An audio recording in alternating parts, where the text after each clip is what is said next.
નમસ્કાર, GS news 24/7 માં આપનું સ્વાગત છે। હવે જોઈએ આજના સમાચાર। હુસેની ન્યાસ કમિટી ધોરાજી શહેર દ્વારા આયોજિત ભવ્ય ન્યાઝે હુસેની તડામાર તૈયારી। અંદાજિત 35,000થી વધુ લોકો એકસાથે જમણવાર લેશે। આપણે લગ્ન પ્રસંગમાં 1000 માણસોનું જમણવાર હોય તો પણ ખૂબ જ આયોજનબદ્ધ તૈયારીઓ કરવી પડે છે, ત્યારે ધોરાજીમાં મોહરમ માસની 10મી તારીખે વર્ષોથી રાજા રજવાડાના સમયથી ન્યાસ થાય છે, જેની તડામાર તૈયારીઓ ચાલી રહી છે।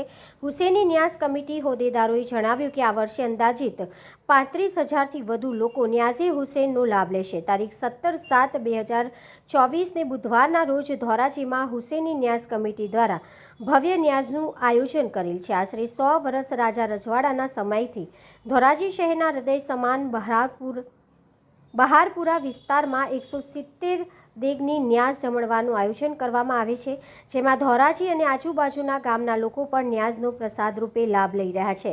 હુસેની કમિટીના કાર્યકરો અને આગેવાનો ભારે જહેમત ઉઠાવી રહ્યા છે। Reporter Amrutbhai Ranva, Gujarat secure news, Dhoraji.